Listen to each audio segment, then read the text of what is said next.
prefiero que nos ponga porque si no, la otra gente va a pensar que era obligatoria alguna cuestión de esta. Así que no se preocupen. Esto es simplemente para hacer un repaso de lo que rinden el jueves. Bueno, ¿se puede ver el ejercitario? Sí, profe. Bueno, sí, profe. Como lo que se rinde el jueves es el restito que había quedado de biocatálisis, la parte de cinética enzimática y introducción al metabolismo. Entonces vamos a comenzar con algunos ejercicios de cinética enzimática. Lo que hice aquí fue juntar nomás. En realidad,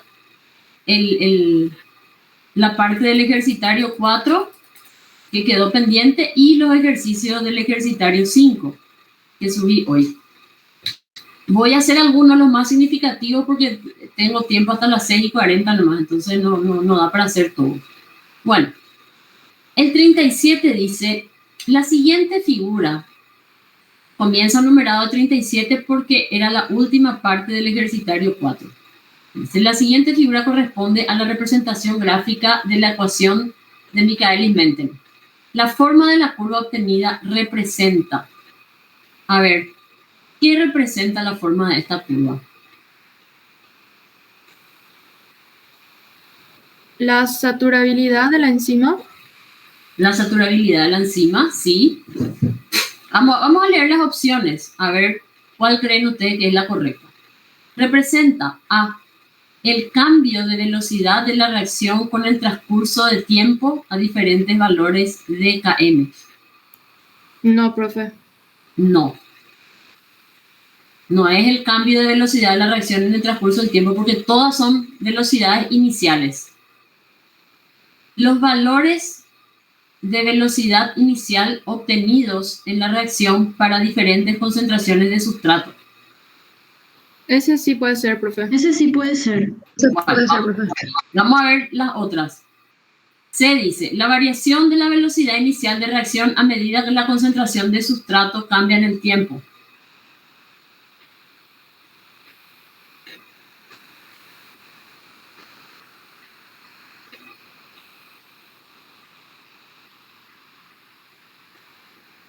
A ver, ¿esto es velocidad en función de tiempo?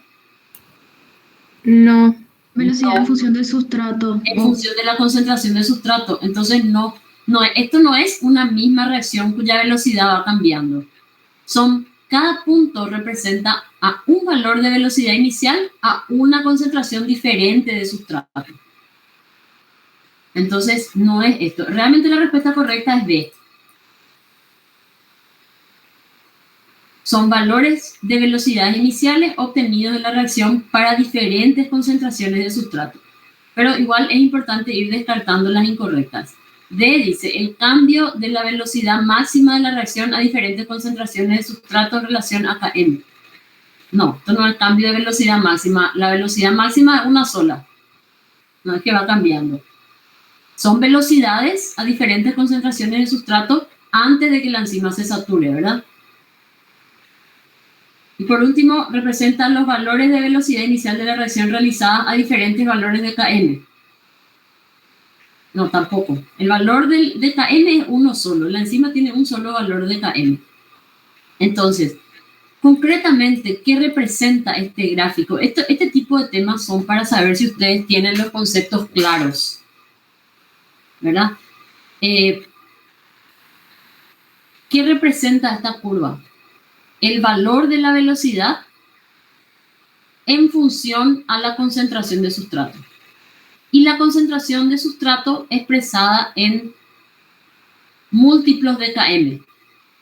Entonces, cuando el sustrato es igual, cuando la concentración de sustrato es igual a Km, entonces la velocidad es la mitad de la velocidad máxima.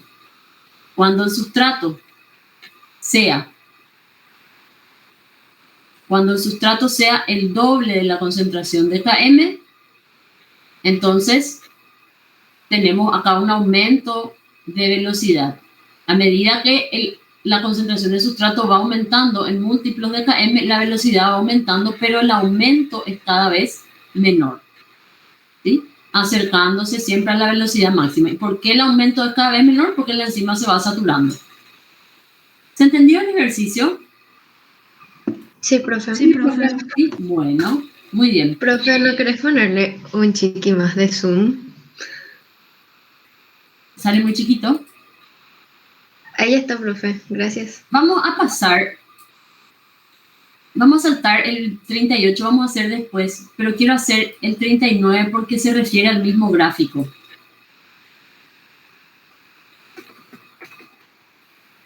Dice, a partir del siguiente gráfico se puede concluir todo lo siguiente excepto, porque acabamos de explicar el significado de esta curva, ¿verdad?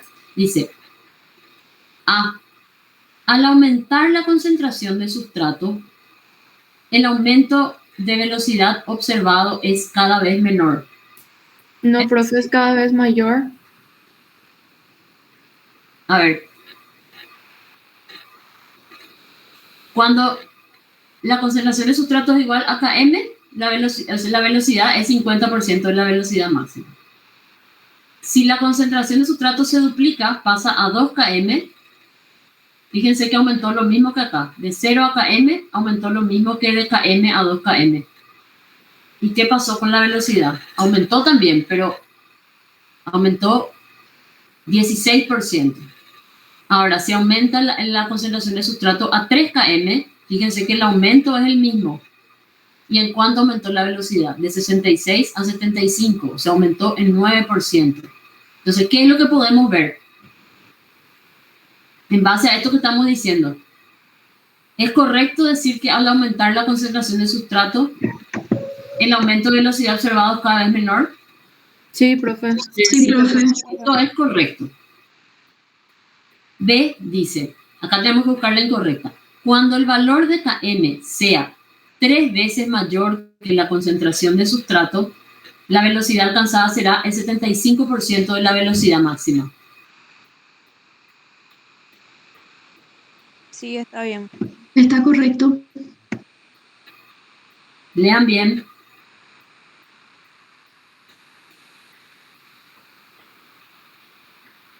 ¿3 veces mayor que la KM no tiene que ser, profe?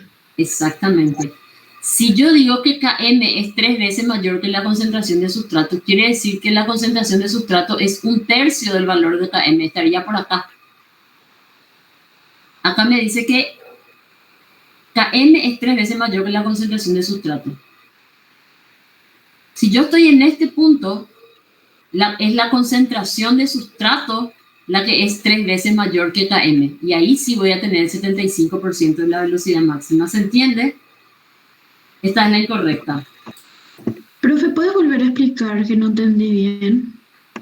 Claro, ¿esto qué representa? ¿Estos valores qué representan? Concentraciones de sustrato en múltiplos de Km.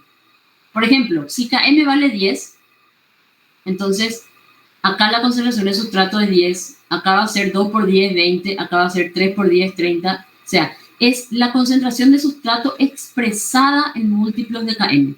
Entonces, cuando yo estoy en este punto, ¿qué quiere decir 3 km? Quiere decir que la concentración de sustrato es 3 veces mayor que km en este punto.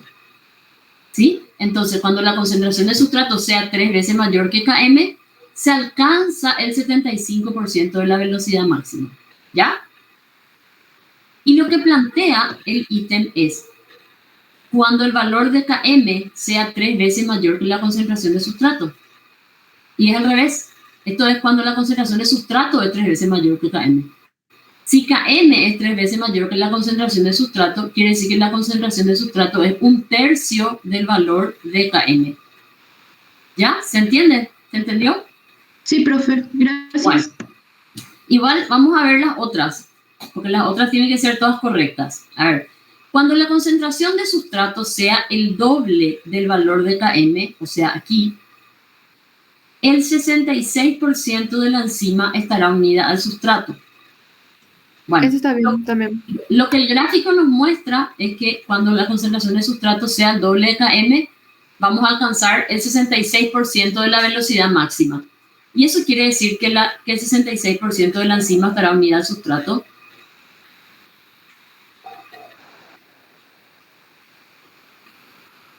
Exactamente.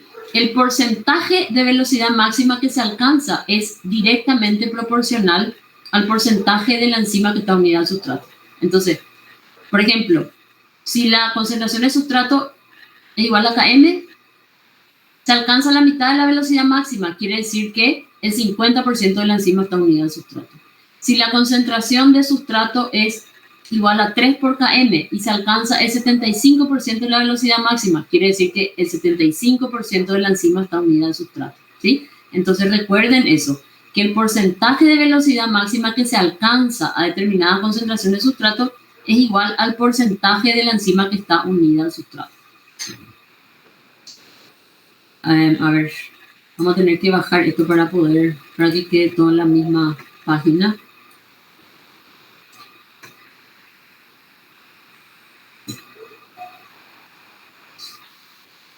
El siguiente dice, a una concentración de sustrato igual al valor de Km, la mitad de las moléculas de enzima estarán en forma del complejo enzima-sustrato. ¿Eso es correcto? Sí. Sí, correcto. Para que solo el 20% de las moléculas de enzima estén libres, la concentración de sustrato debe ser el cuádruple del valor de Km. A ver, pensemos un poquito. ¿Qué es lo que nos está diciendo? ¿Qué significa que el 20% de las moléculas de enzima estén libres? Que el 80% está 80% unido está a la Muy enzima. bien. Que el 80% de las moléculas de enzima están unidas al sustrato, formando complejo enzima-sustrato. ¿Y cómo tiene que ser la concentración de sustrato para alcanzar el 80% de velocidad máxima? 4 km. Tiene que ser igual a 4 km. Entonces, ¿esto es correcto o no? Sí. Sí. Es correcto. ¿Se entendió? Sí, Sí, profe. Fíjense que es un ejercicio para pensar y para analizar el gráfico. Bueno, a ver, bueno, el 38 no pensaba hacer, pero vamos a hacer. Dos rectas con diferentes pendientes que se intersectan en el eje X del gráfico de las inversas del Lineweaver-Burk podrían representar, a ver, dos rectas con diferentes pendientes que se intersectan en el eje X. ¿A qué tipo de...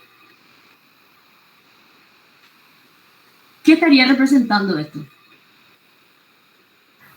Estamos hablando de inhibidores, ¿verdad? Gráficos de inhibición. Profe, ¿no sería uno no competitivo?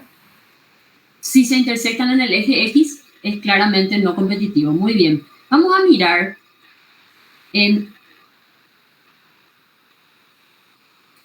justamente para facilitar un poquito el análisis, incluí algunas diapositivas que les van a resultar conocidas.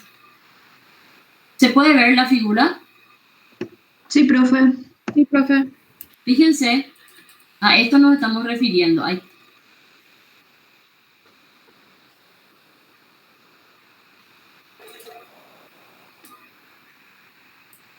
Bueno, entonces, ¿qué tenemos acá? Dos rectas que se intersectan en el eje X. Eje X representa menos 1 sobre Km. Quiere decir que representa a dos reacciones que comparten un mismo valor de Km. ¿Verdad? ¿Y qué es lo que tienen diferente? La inversa de la velocidad máxima. ¿Sí?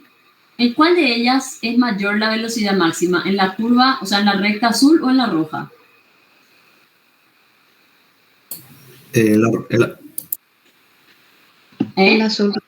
En la azul es mayor la velocidad máxima porque la inversa es menor. Entonces, ¿qué podría representar? ¿Y de qué inhibidor estamos hablando? Competitivo. Un inhibidor no competitivo. No competitivo. Bueno, entonces, lo que me plantea el ejercicio es, ¿qué podrían representar estas rectas? Una enzima en ausencia y presencia de un inhibidor con estructura análoga al sustrato, ¿sí o no? No, profe. Porque eso sería competitivo, ¿verdad? No. El B dice, una enzima en ausencia y presencia de un inhibidor que se une a un sitio diferente al del sustrato. Sí. Ese sí puede Eso ser, puede profe. Ese sí, Sí, un inhibidor no competitivo. Pero dice que hay dos respuestas correctas. Sigamos analizando. Una enzima en ausencia y presencia de un inhibidor que solo es capaz de unirse al complejo enzima-sustrato. No, profe. no, No, porque esos son los inhibidores acompetitivos, ¿verdad? De dos enzimas diferentes que presentan la misma afinidad por el sustrato y la de menor pendiente representa, la de mayor pendiente presenta menor velocidad máxima. ¿Puede ser eso? Sí. ¿Podrían ser dos enzimas diferentes? Sí, podrían ser dos enzimas diferentes porque me dice que tienen la misma afinidad por el sustrato. Si nos fijamos, el mismo valor de Km, ¿verdad? ¿Y qué me dice? Que la de mayor pendiente es la de menor velocidad máxima. Entonces sí puede ser también. No necesariamente es una misma enzima con y sin inhibidor. Pueden ser dos enzimas diferentes con un mismo valor de Km y cuanto mayor pendiente tiene, quiere decir que menor es su velocidad máxima. Por tanto, esta también puede ser correcta. Obviamente las otras ya no son, ¿verdad? Dos enzimas diferentes que presentan la misma velocidad máxima, no. Dos enzimas diferentes que presentan la misma afinidad por el sustrato y la de mayor pendiente presenta mayor velocidad máxima, tampoco. ¿Se entendió el ejercicio? sí, profe. Sí, profe.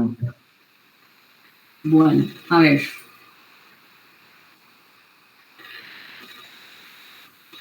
Vamos a hacer el 40 porque es muy interesante. Dice, la droga alopurinol se emplea comúnmente para tratar la gota, una dolencia causada por la acumulación de cristales de ácido úrico en las articulaciones. Esta droga posee una estructura química similar a la de la hiposantina, sustrato de la enzima santina oxidasa, que cataliza la conversión de esta última en santina y de esta en ácido úrico. Al graficar las inversas de las velocidades versus los valores de las inversas de las concentraciones de hiposantina, en ausencia y presencia de alopurinol, las rectas obtenidas A y B representan respectivamente, las rectas obtenidas A y B respectivamente, bueno, y me da varias opciones, se intersectan, no se intersectan. Se está refiriendo entonces a una droga que es el alopurinol. Fíjense que este es un planteamiento complejo, pero describe exactamente, les da toda la información que necesitan. La droga alopurinol se emplea para tratar la gota, bueno, eso no importa, ¿verdad? O sea, sí importa, pero para el ejercicio no. Esta droga posee una estructura química similar a la de la hiposantina, que es el sustrato de la enzima. Entonces, si la droga posee una estructura química similar a la del sustrato, ¿de qué tipo de inhibidor estamos hablando? Competitivo. Muy bien. Y si es un inhibidor competitivo, entonces las rectas, ¿dónde se van a intersectar? En el eje En I. el eje Y. En el eje Y. En el eje Y. Perfecto. ¿Y cuál va a tener mayor pendiente? ¿La que tiene el inhibidor o la que no tiene el inhibidor? La que tiene el inhibidor. ¿Y cuál es la que tiene el inhibidor? ¿La recta A o la B? La B. La B. Perfecto. Fíjense, este sería el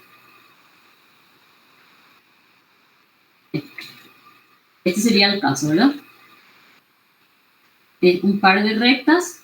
Esta sería nuestra recta A, sin alopurinol, y esta sería la recta B, con alopurinol. Entonces se intersectan en el eje Y, pero la que está en presencia del inhibidor tiene mayor pendiente. Por tanto, la intersección con el eje X se acerca al origen. Esto significa, si tiene más pequeño el valor de la inversa de Km, significa que Km es mayor. O sea, más pequeño el valor absoluto. Significa que Km es mayor. Se dio ese ejemplo en clase. Acá está. Fármacos inhibidores competitivos. Justamente el ejemplo que se había dado era el allopurinol, es un análogo de la hiposantina, inhibe competitivamente a la santina oxidasa. Acá se ve cómo tienen estructuras análogas.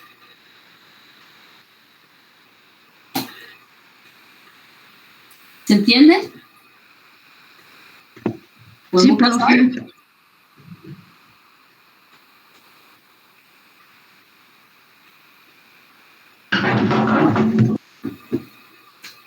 A ver, 41, 42. 44. Ok, no repito. Vamos a hacer 42. Dice, la acción antimicrobiana de la penicilina se atribuye a qué. Bueno, vamos a mirar la figura. A ver si se acuerdan de la penicilina. ¿Qué ¿Qué tipo de inhibidor afectaba a es? la Está entre los pared del beta-lactámicos. peptidoglicano de las gram positivas, profe? Sí, ¿y es un inhibidor reversible o irreversible? Irreversible. Reversible. Es Reversible. irreversible. ¿Que inhibe a quién? A la glicopéptido transpeptidasa. Muy bien. A la transpeptidasa que sintetiza la pared de peptidoglicano de las bacterias, ¿verdad? Si miramos un poquito la figura para recordar, aquí está. Acá está la penicilina, que es un antibiótico beta-lactámico, ¿verdad? Y este es el centro activo de la glicopéptido transpeptidasa, que tiene un residuo de serina que actúa como nucleófilo. Actúa como nucleófilo para catalizar la reacción, la síntesis de la pared peptidoglucano. Pero al estar en presencia de la penicilina, como este anillo beta-lactámico es muy reactivo, entonces puede ser atacado por el OH, un ataque nucleófilo, se rompe el anillo beta-lactámico y la penicilina se une irreversiblemente al sitio activo de la enzima. Entonces veamos. Dice, esta droga se une mediante un enlace éster a un residuo de serina del glicopéptido de la pared de las bacterias gram positivas. ¿Está bien o mal? Sí, profe, está bien. ¿Está bien? Ojo, dice No, al profe, glicopéptido de la pared. Es a la enzima. Es a la glicopéptido transpeptidasa, o sea, a la enzima que sintetiza el glicopéptido, no al glicopéptido en sí. Y algo que es importante, ¿se forma un enlace éster, sí o no? Sí. Se forma Sí, un enlace profe. éster. Bueno. Entonces no, la penicilina forma un enlace amida con un residuo de serina al glicopéptido en la pared bacteriana. No, profe. No. No es amida y tampoco es glicopéptido, ¿verdad? La penicilina se une mediante un enlace amida al OH del centro activo de la enzima transpeptidasa, no porque dice amida. D. Esta droga se une a través de un anillo beta-lactámico al grupo OH de la serina del sitio activo del glicopéptido de las bacterias gram positivas. Tampoco. La E dice, el OH de la serina del sitio activo de la transpeptidasa rompe el anillo beta-lactámico y forma un enlace covalente con la droga.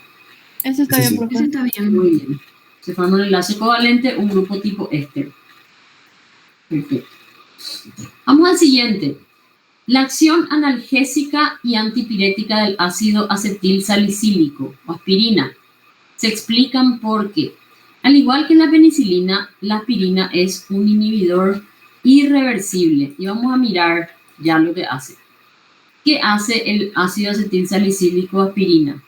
Es un inhibidor de la ciclooxigenasa, que es una enzima que participa en la síntesis de prostaglandina. Las prostaglandinas son eicosanoides.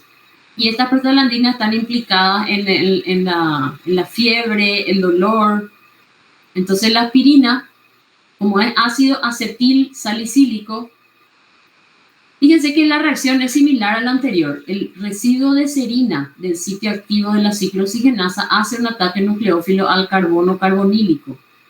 Los carbonos carbonílicos son siempre electrófilos. Entonces esta serina hace un ataque nucleófilo y se une al grupo acetil, formando un grupo éster. O sea, es un ejemplo de una reacción de acetilación. ¿Sí? Hay una acetilación del centro activo de la ciclooxigenasa. Y esta reacción es irreversible. Vamos a ver ahora qué es lo que plantea el ejercicio. Entonces, la acción analgésica y antipirética del ácido acetil salicílico aspirina se explican por qué. A. Es un efector alostérico negativo de la ciclooxigenasa, enzima responsable de la síntesis de prostaglandina. ¿Puede ser? ¿Es un efector alostérico negativo? No. No, no es un efector alostérico, es un inhibidor irreversible, son dos cosas diferentes. Produce acetilación irreversible de un resto de serina del centro activo de la enzima responsable de la síntesis de prostaglandina. Ese puede ser, profe. Esta es correcta. Produce acetilación irreversible de un resto de serina del centro activo de la enzima responsable de la síntesis de prostaglandina, que se llama ¿cómo? Ciclooxigenasa activa. Muy bien. Vamos a ver las otras que son incorrectas. Es un inhibidor irreversible que provoca la acetilación del sitio activo de la serin proteasa ciclooxigenasa. Y así que cuando miramos así parece que está bien. ¿Qué es lo que está mal acá? ¿Qué dice serin proteasa? Claro, dice serin proteasa. La serin proteasa participan en la hidrólisis de proteína, no tiene nada que ver. Esta es una enzima que sintetiza un derivado de ácido graso, la prostaglandina, no tiene nada que ver con una proteína. O sea, la enzima es una proteína, pero no es una proteasa. El D dice, es un inhibidor competitivo de la ciclooxigenasa. Bueno, ahí ya está mal porque dice competitivo. Los inhibidores competitivos son reversibles. El ácido acetil salicílico es un inhibidor irreversible. Y el último dice, es un inhibidor alostérico irreversible. Esto también está mal. Los inhibidores alostéricos no son irreversibles. ¿Ya? ¿Quedó claro? Sí, profe. Sí, profe. Bueno, muy bien. Estamos haciendo casi todos porque son todos diferentes. Bueno, la enzima exoquinasa cataliza la siguiente reacción. Glucosa más ATP para dar glucosa 6-fosfato más agua. La reacción transcurre por la unión inicial de la glucosa y posteriormente el ATP o a la inversa para formar un complejo enzima glucosa-ATP que dará finalmente los productos. Cuando la glucosa 6-fosfato aumenta, esta se une a la enzima provocando un aumento de Km y en consecuencia disminuye su actividad. Según la descripción, es correcto afirmar que la exoquinasa es una enzima. Bueno, las tres primeras opciones dicen que es alostérica. Las otras tres dicen que es una enzima micaeliana. ¿Qué dicen ustedes para empezar? ¿Es una enzima alostérica o una enzima micaeliana?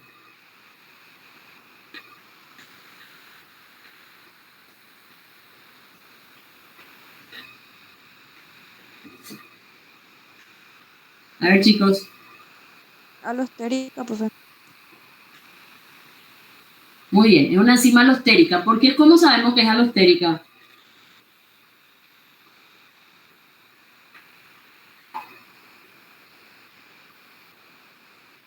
Porque puede formar un complejo enzima glucosa ATP. No, no es por eso.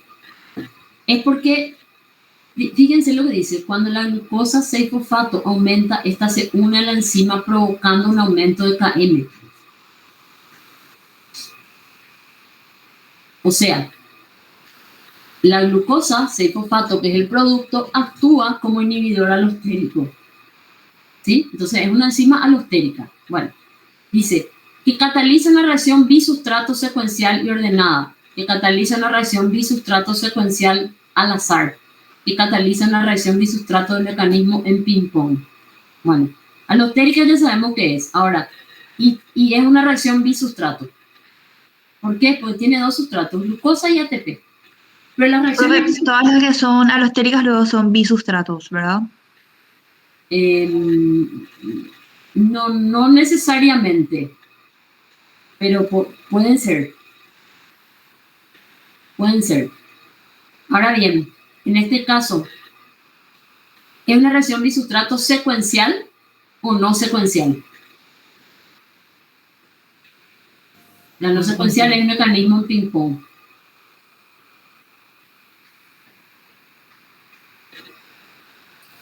Secuencial, profe.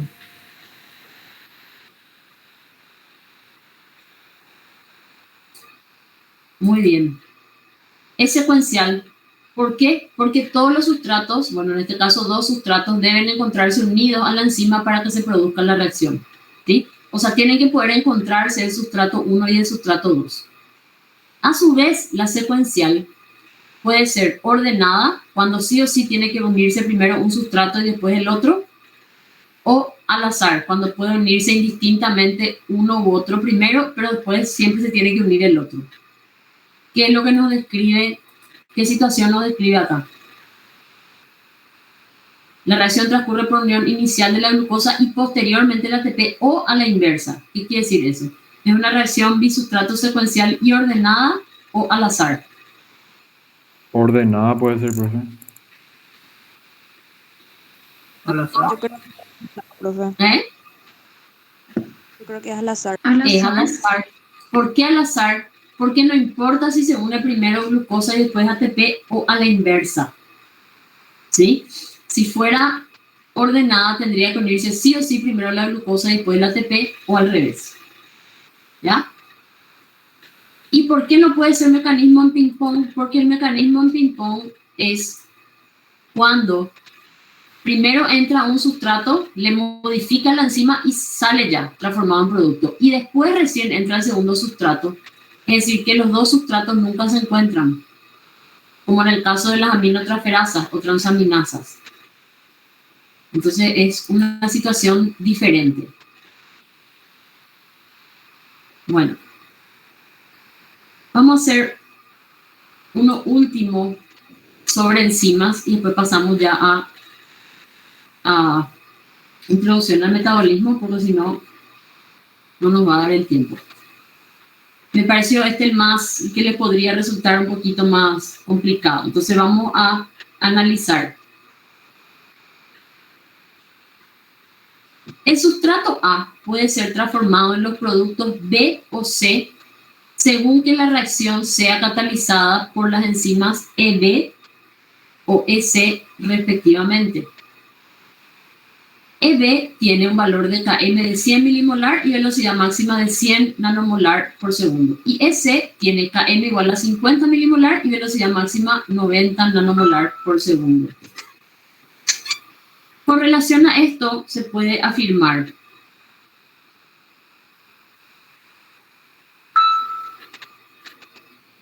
a ver, analicen un poco las opciones.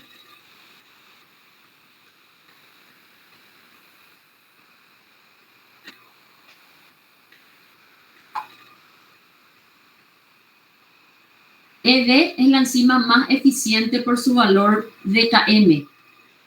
Eso está mal. Está mal. Está mal, profe. Muy bien, está mal porque ¿de qué depende la eficiencia? KCAT y KM. O sea, velocidad máxima sobre Km, ¿verdad? Sí. O KCAT sobre Km. Vamos a mirar un poquito el... Acá está. KCAT sobre Km, y la KCAT es proporcional a la velocidad máxima, ¿verdad? Bueno, entonces, como no tenemos la constante catalítica, pero sabemos que la velocidad máxima es proporcional, entonces podemos deducir que EB va a ser más eficiente que EC. Entonces esto está mal. EC es la enzima que genera más producto por unidad de tiempo estando saturada. ¿Qué significa que genera más producto por unidad de tiempo estando saturada? ¿A qué se está refiriendo? Al recambio no puede ser, profe. A ver, Ah, no. Me confundí. a la velocidad máxima. ¿Cuál tiene mayor velocidad máxima? Profe, EB. ¿y por qué no puede ser el recambio? Sí, también puede ser recambio, solo que no tenemos el valor del recambio. Y la velocidad máxima es proporcional. O sea que, profe, la velocidad máxima y el recambio dependen de lo mismo y hacen lo mismo, pero no son lo mismo. Claro, porque KK, velocidad máxima, es igual a la constante catalítica por la concentración del complejo enzima sustrato. ¿Me entendés? Entonces no es igual, pero es proporcional. Es como la velocidad y la constante de velocidad. O sea, perdón.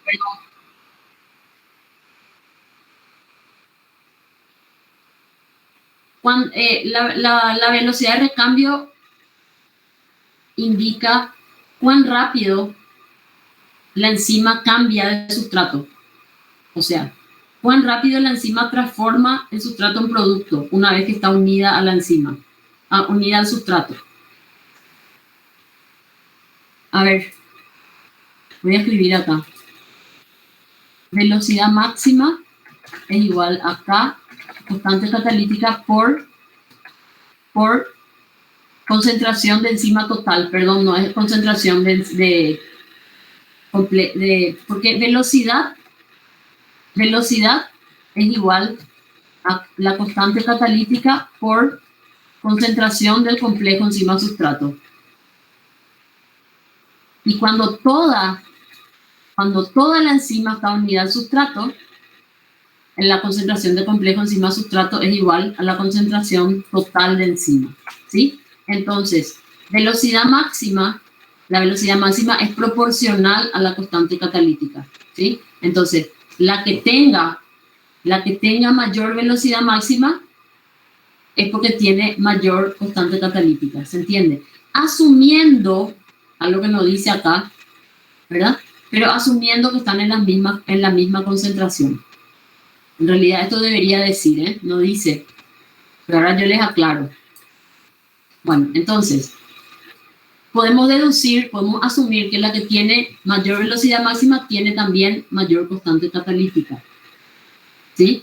Y la constante catalítica es la rapidez con la que la enzima unida al sustrato el sustrato unido a la enzima se convierte en producto.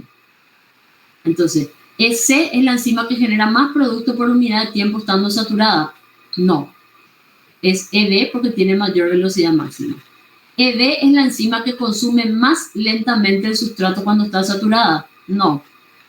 Al revés, EC es la que consume más lentamente el sustrato porque tiene menor velocidad máxima. Quiere decir que va a tener menor constante catalítica. Justamente la constante catalítica es la rapidez con la que la enzima consume el sustrato. Porque es la constante, pues, ¿verdad? Y a multiplicar esto por la concentración total de enzima me da la velocidad máxima. Bueno, EC es la enzima con mayor número de recambio. No. ED es la enzima con mayor número de recambio porque es la que tiene mayor velocidad máxima. Y en la última dice, EC tiene mayor afinidad por el sustrato A que D. Sí, profe, porque tiene menor KM. Perfecto, tiene menor KM, por tanto tiene mayor afinidad. ¿Ya? Profe, hay algo que me confundió en el B. Entonces, eso no se refiere a recambio, ¿verdad? A ver, ¿qué es cantidad de producto generado por unidad de tiempo? Eso es velocidad. Es velocidad. La cantidad, o sea, el aumento de concentración de producto por unidad de tiempo o la disminución de concentración de sustrato por unidad de tiempo, eso es velocidad, ¿verdad? Y al decir saturada se refiere a la velocidad máxima, ¿sí? Pero es proporcional a la constante catalítica, que es el número de recambio. ¿Entienden? ¿Se entiende? Entonces, decir que es la enzima que genera más producto por unidad de tiempo estando saturada o es la enzima que consume más sustrato cuando está saturada, sería lo mismo. Si genera más producto, consume más sustrato. ¿Sí? Es la forma de expresar nomás. Bueno, vamos a pasar ahora a los ejercicios de introducción al metabolismo. Estos son, por lo menos los primeros, son bastante más sencillos. Respecto al catabolismo, la única afirmación totalmente correcta es, bueno, a ver, ¿qué podemos decir del catabolismo? Es convergente. ¿El catabolismo es convergente? Sí, profe. Sí. ¿Genera cofactores reducidos?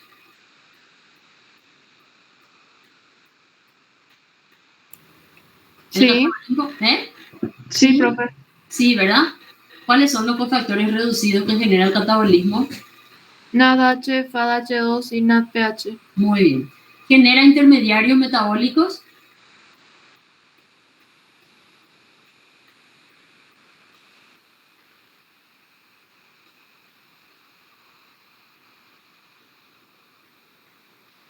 ¿El catabolismo puede generar intermediarios metabólicos? Sí, claro que sí. A ver, ejemplo. ¿Qué intermediarios metabólicos puede generar el catabolismo? Piruvato. Piruvato, acetilcoenzima A, muchos intermediarios metabólicos en realidad. Y productos inorgánicos. Esta respuesta es correcta. Productos inorgánicos como CO2, agua, amoníaco. Bueno, ya sabemos cuál es la correcta, pero igual vamos a identificar qué es lo que tienen las otras de incorrecto. Es convergente, genera cofactores oxidados y productos inorgánicos. ¿Qué está mal? Que genera Genera cofactores cofactores oxidados. reducidos. Muy bien. Es incorrecto decir que genera cofactores oxidados. Está compuesto por reacciones oxidativas y de hidrólisis. ¿Eso es correcto? Sí, Sí. Sí, está bien. ¿Genera ATP? sí, Sí. ¿Y cofactores oxidados? no, Bueno, nuevamente la misma cosa, ¿verdad? Está compuesto por reacciones de reducción y condensación. Eso está mal. Mal. Eso es anabolismo. Es divergente. Bueno, no. No. eso ya le descarta a las dos últimas. Bueno, vamos a saltarnos el 2. Profe, perdón, no entendí bien a qué se refiere ahí con intermediarios metabólicos. Intermediarios metabólicos son compuestos intermedios, ¿verdad? Por ejemplo, en la glicólisis, bueno, lo que pasa es que todavía no conocen en detalle las vías metabólicas, ¿verdad? Pero a medida que se van degradando los compuestos, los combustibles, se van generando intermediarios metabólicos. Por ejemplo, la glucosa por glicólisis se va degradando y produce varios intermediarios, por ejemplo, gliceraldehído 3-fosfato, dihidroxiacetona-fosfato, fosfonol piruvato, todos esos son intermediarios metabólicos. Ah, ya, entiendo, profe, Piruvato, gracias. acetilcoenzima A, etcétera, etcétera. Muchísimo. Bueno, vamos a pasar al 3. Dice, en la fase monomérica del metabolismo, ¿se acuerdan de las 3 fases del metabolismo? ¿Cuáles eran? ¿Quién me recuerda? A ver.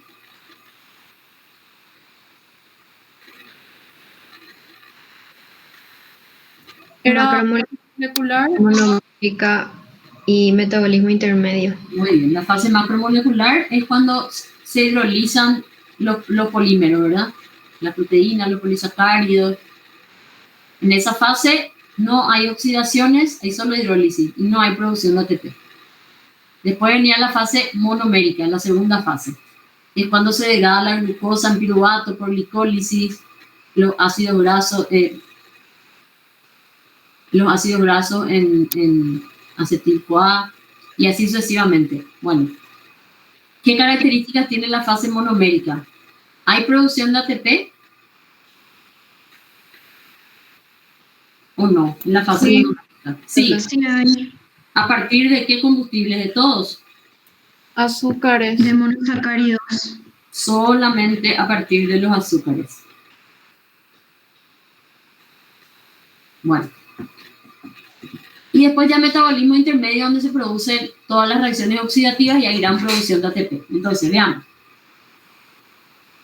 Hay limitada producción de ATP por fosforilación a nivel de sustrato solo en algunas reacciones del metabolismo de glucosa y ácidos grasos. ¿Eso es correcto? No. No, porque no hay producción de ATP en la fase monomérica de los ácidos grasos. ¿Se da una oxidación total de los sustratos combustibles? No, es parcial. No. No hay oxidación total. ¿Hay gran producción de ATP por fosforilación oxidativa? No. No, todo mal ahí. Los combustibles se degradan en compuestos inorgánicos simples. ¿Ese puede ser, profe? Se degradan en compuestos inorgánicos simples en la fase monomérica. Todavía no. Compuestos orgánicos. No. Orgánicos. Se degradan, por ejemplo, para dar acetilcoenzima A, piruvato. La fase monomérica lo que se obtiene son intermediarios metabólicos, justamente. Compuestos inorgánicos simples se obtienen solo en la fase oxidativa, en la tercera fase, la fase final. Por tanto, la respuesta correcta es que no hay respuesta correcta. ¿Se entendió? Sí, profe. Bueno, vamos a saltarnos el 4, vamos a hacer el 5. Dice, en las vías divergentes, el destino preferente que seguirán los sustratos en el punto de ramificación puede definirse por una mayor constante de equilibrio de dicha vía, una mayor concentración del sustrato en el punto de ramificación, retroinhibición alostérica de la vía alternativa.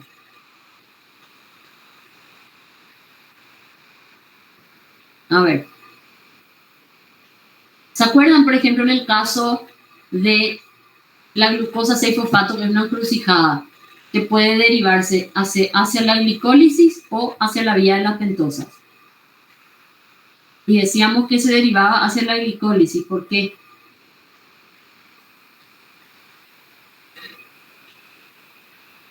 Por la KQ. Por la constante de equilibrio. ¿Y cómo es? ¿Por qué? ¿Cómo es la constante de equilibrio de las primeras dos reacciones de la glicólisis en comparación con la constante de equilibrio de la vía de las pentosas? Es muy alta. Mayor. Es mucho más alta. ¿Sí? Las dos primeras reacciones, o sea, si acoplamos las dos primeras reacciones de la vía de las pentosas, perdón, de la glicólisis, tienen una mayor constante de equilibrio que las primeras reacciones de la vía de las pentosas. Entonces, esa es una de las cosas, ¿verdad? Una mayor concentración de sustrato en el punto de ramificación. Esto va a definir el destino preferente.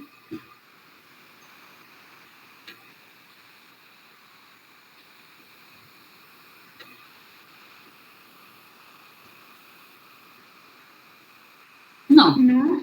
Retroinhibición alostérica de la vía alternativa.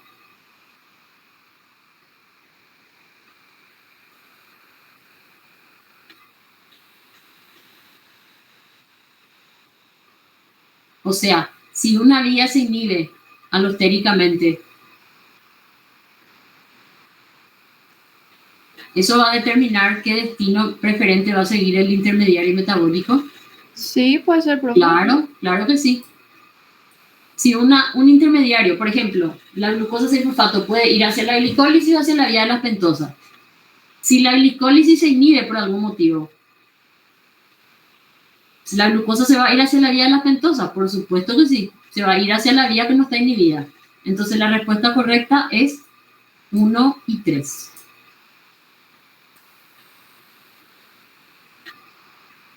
Bueno, vamos al 7.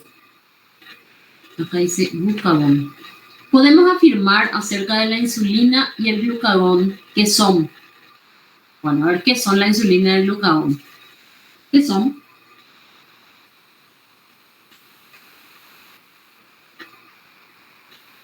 Péptidos.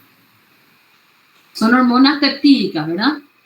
Son hormonas de naturaleza peptídica. Bueno, son señales extracelulares de origen peptídico, ¿eso está bien?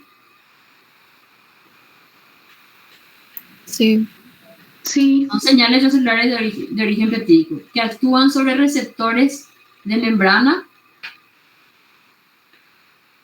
Actúan sobre receptores de membrana, Sí. ambas. Sí, es raro, parece raro encontrar la respuesta correcta en la primera, ¿verdad? Pero sí. Vamos a ver por qué las otras son incorrectas. Son hormonas que actúan sobre receptores de membrana asociados a proteína G. No, profe. ¿Por qué no? Porque no Tirosina están quinasa, asociados a ¿no? proteínas G. Claro, el glucagón sí.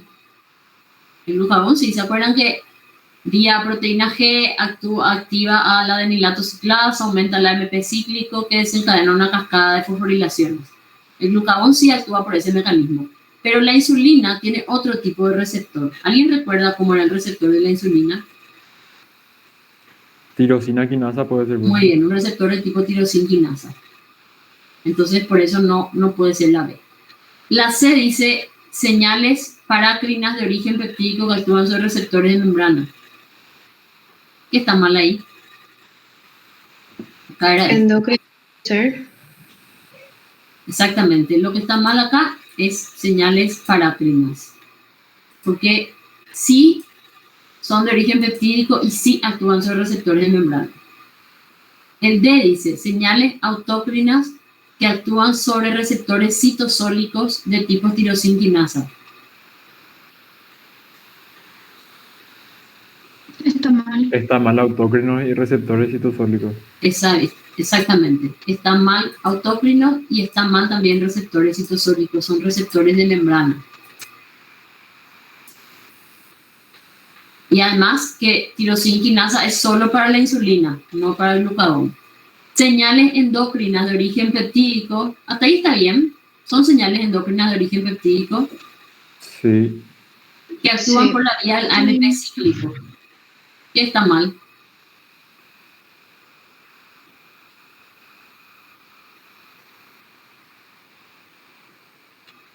¿Qué está mal acá?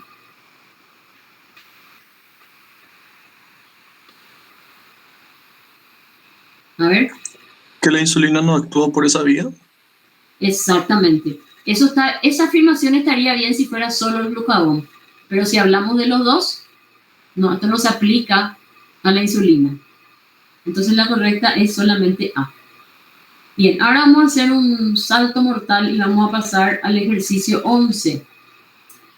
Pero Profe, el 9 tenemos que hacer. el 9 te quería preguntar, profe, Sí, si no sí, podía. sí. El 9 tenemos que hacer. El 9 tenemos que hacer. Pero al 9, para que tenga sentido, tenemos que hacerle un cambio. Esta J vamos a cambiar por H.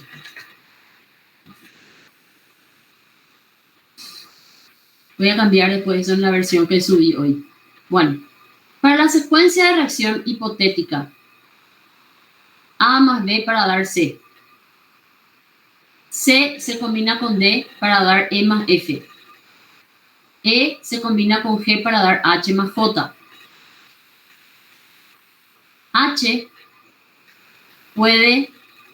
H tiene dos destinos posibles. Puede desdoblarse para dar K más M o puede combinarse con N para dar P. Entonces, las respuestas posibles son, dice A, la acumulación de P podría resultar en mayor producción de M.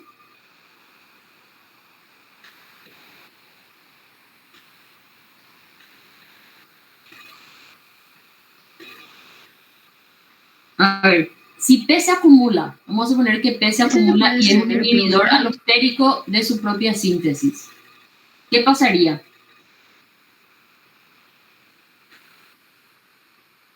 Claro, si P se acumula y es un inhibidor alostérico de su propia síntesis, entonces ¿qué va a pasar? Por acción de masa se van a acumular H y N, pero no se van a poder transformar en P. Entonces, ¿qué va a pasar? Como H no se puede transformar en P, va a ir por la vía alternativa y se va a transformar en K y M. Entonces, la acumulación de P sí podría resultar en mayor producción de M. Antes, así como estaba, no tenía mucho sentido, como estaba antes. Igual vamos a analizar las otras. La acumulación de F podría resultar en mayor producción de C.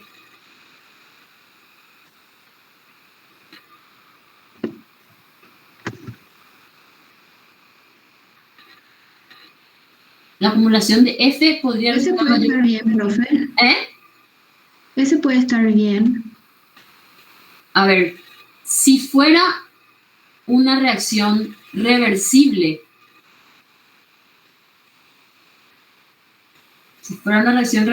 podría. Si no fuera reversible, no. No nos dice acá. Vamos a dejar esto en duda. Realmente falta esclarecer un poquito este tema. Aparentemente no son reversibles las reacciones, ¿verdad? Porque tienen la flecha en un solo sentido. Si fuese reversible, sí. La activación de la tercera reacción, ¿cuál es la tercera reacción? E más G para dar H más J, llevaría a generar más P, más M y menos P.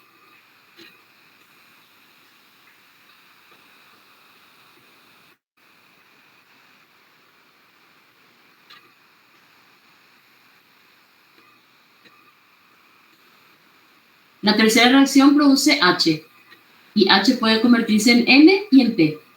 Entonces, ¿tiene sentido esto? ¿Que va a generar Más P no sería. No, probablemente aumente las dos, no más una que otra. La activación de la tercera reacción llevaría a generar más H y menos K. No, si se Está genera mal más H también. va a generar más K también. Y la E dice, la acumulación de M y P no afectaría la velocidad de producción de F.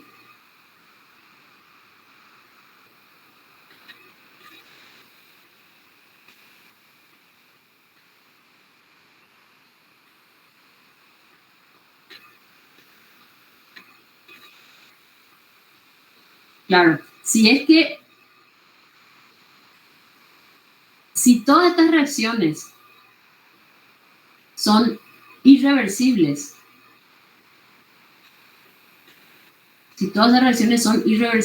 y M y P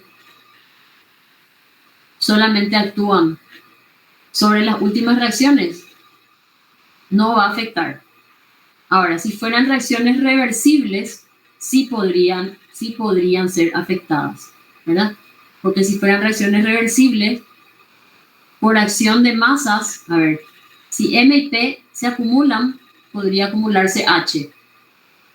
Estamos hablando de si fuera reversible. Si se acumulara H, esto podría hacer que se acumulen E y G. ¿Verdad?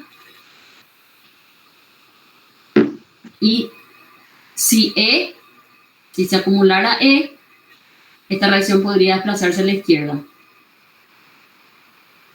disminuyendo la producción de F. Pero acá no nos dice que sea reversible. Este tema voy a revisar con el profesor porque realmente es como que falta un poquito de información.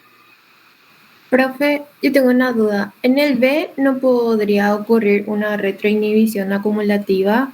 O sea que si se acumula F, ya va a empezar a producir menos C para que no se acumule más.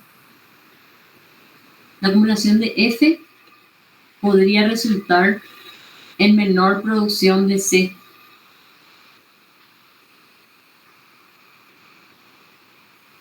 O sea, mi duda es si se refiere a una retroinhibición acumulativa. Por eso es que lo que pasa es que me doy cuenta que falta información acá. La acumulación de F podría resultar en mayor producción de C, podría resultar en realidad en menor producción de C, si fuera un inhibidor por retroalimentación, si F fuera un inhibidor. Podría resultar en menor producción. Pero si la reacción fuera reversible, la acumulación de F podría aumentar la producción de C. Entonces, falta información. Vamos a dejar pendiente esto. Voy a modificar el tema y voy a volver a subir el ejercitario con información más precisa, porque acá no nos dice si las reacciones son reversibles o no, no nos dice si hay retroinhibición o no. Entonces, cuesta un poquito tener un razonamiento preciso. Bueno, me quedan 5 minutos, así que vamos a ver, 9. El 11. Acerca de la transferencia de energía entre catabolismo y anabolismo, es correcto afirmar: 1. Todos los aceptores de hidrógeno generados en el catabolismo transfieren sus electrones a la cadena respiratoria.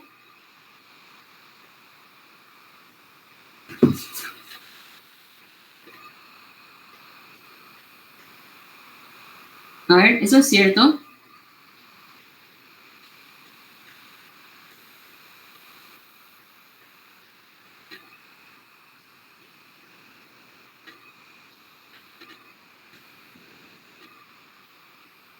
A ver, ¿cuáles son los aceptores de hidrógeno generados en el catabolismo? ¿Me recuerdan? A ver, chicos. Puede ser NADH, NADH, FADH2 y NADPH. NADPH. Y todos ellos transfieren sus electrones en la cadena respiratoria. ¿Sí o no? Sí, no sé, No. la verdad. NADH y FADH2, sí. El NADPH no. Entonces no es correcta esta. El NADPH se utiliza como equivalente de reducción para reacciones de biosíntesis. En el catabolismo, la energía útil se genera por reacciones de hidrólisis y oxidaciones.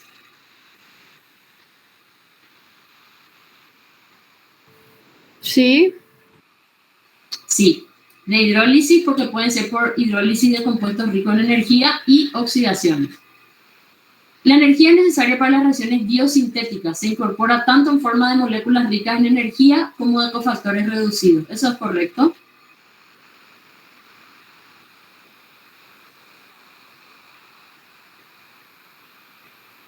Sí, los cofactores reducidos también son sinónimos de energía. ¿Sí? Porque para sintetizar NADPH tengo que oxidar glucosa, se libera energía. Entonces los cofactores reducidos son, como le decía el profesor Ferro, como un cheque que yo puedo cambiar por energía. Por último, la mayor producción de ATP se produce en la fase monomérica. no, profe. No, la respuesta correcta es E, solo 2 y 3. A ver, vamos al 13. Dice, analiza las siguientes afirmaciones en relación a los mecanismos regulatorios del metabolismo. 1. La compartimentalización de vías metabólicas puede afectar tanto al factor cinético como al termodinámico, ¿es correcto?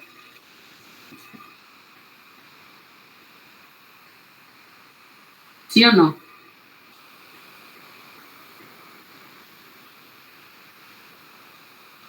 Sí, profe. Correcto. Al El cinético. segundo dice, la regulación por acción de masas puede invertir el sentido de reacciones con valores de delta G cercanos a 0, ¿es correcto?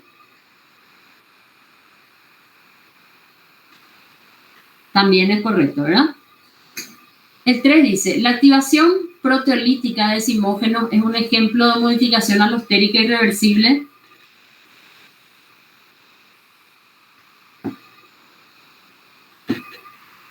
A ver, la activación Irreversible. proteolítica es un ejemplo de modificación alostérica.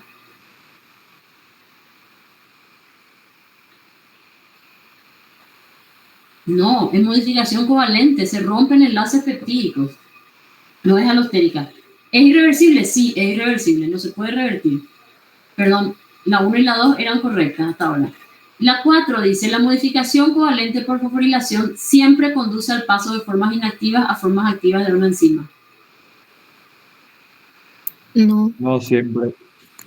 No necesariamente. Entonces, las respuestas correctas son 1 y 2. Bueno, y vamos a hacer uno último y después yo me tengo que despedir de ustedes porque... Ay, esto es trampa, no tenía que estar marcado.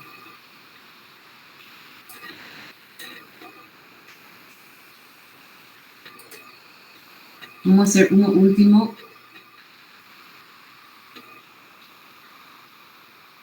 Que quisiera hacer el 16. Dice, los intermedios de señalización de tipo MAP quinasa ejercen efectos. Bueno, ahí tienen que repasar las vías metabólicas. A ver si alguien se acuerda. A mediano plazo activando receptores de tirosinquinasa, a mediano y largo plazo porque activan proteínas RAS, a largo plazo mediante la fosforilación de factores de transcripción, a corto plazo fosforilando enzimas presentes en el citosol, a muy corto plazo actuando como reguladores alostéricos. Acuérdense que la regulación alostérica era a muy corto plazo, la regulación covalente a mediano plazo y la regulación a nivel génico es a largo plazo. ¿En qué estaban implicados estos intermedios de señalización tipo MAP quinasa? Vamos a recordar rápidamente.